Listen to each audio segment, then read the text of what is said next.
Hello and welcome to this Electrical Principles training video. In this video, we're going to answer a question from a viewer. So on Instagram, RJavinci got in touch with me and asked, "Hi Joe, I was wondering if you could possibly help me with a question I am stuck on. I'm currently a second year apprentice and the question I am stuck on is, a motor has a true power of 5 kilowatts and a reactive power of 3 kVArs. Calculate the apparent power. Your help would be greatly appreciated."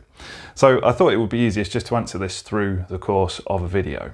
So if you haven't already watched my videos on AC theory and particularly on power triangles, and I suggest you go and watch that as that's going to give you a deeper understanding of the material that we're about to cover. This will just be a very brief whistle-stop tour of that more in-depth information. So let's put the information on the board that we have. We know that we're dealing with power.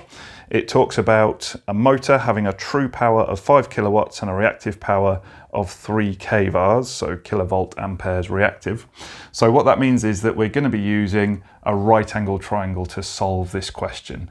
And in particular, we need to think about which sides these numbers are going to go on. Now, what's really interesting about this question is I think the teacher who wrote this was trying to catch out students who are quite clever, but perhaps not very smart, because it's almost a little bit misleading. For people who already know a little bit about maths and Pythagoras, they'll be looking at this and going, oh, a right angle triangle, I've got 3, I've got 5, therefore the missing number must be 4, because a 3, 4, 5 triangle is what's called a primitive Pythagorean triple. In fact, it's the smallest one of that kind. Basically, it means that it's the smallest right angled triangle that has whole number sides. However, this question, as I say, I think if you know a little bit about Pythagoras, you probably would have looked at that and gone, oh, the answer's 4, I don't need to do any calculations, I'll move on to the next one. But this is where it becomes very important that we read the full question, because what the question actually tells us is that the true power is 5 kilowatts and true power goes on this side of the right angle triangle. So here we've got true power, and that true power is equal to 5 kilowatts. So there we go. And then on this side of the triangle, that is where we put the reactive volt amperes, or the reactive power. So the reactive power goes here. So this is the reactive power. And that has a value in this case of 3 kilovolt amperes reactive.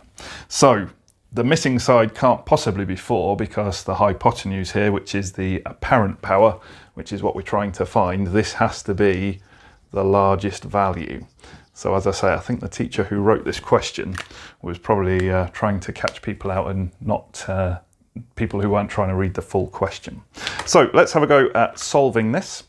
So we're trying to find the apparent power. So we're trying to find, in this case, it'll be in kilo, because both of these are in kilo. So we're trying to find the kilovolt amperes, and that's going to be equal to the square root of the kilowatts, the true power, squared, plus the kilovolt amperes reactive squared, like that.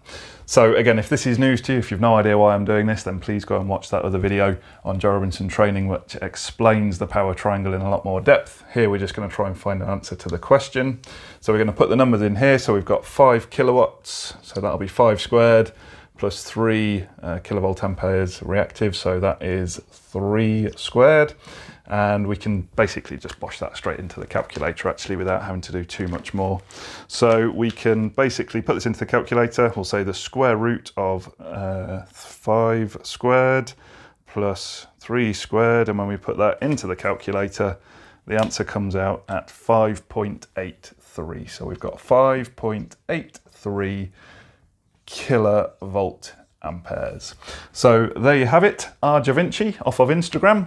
You can see we've got our true power of 5.83 kilovolt amperes. So all that remains in this video is to say thank you very much for watching.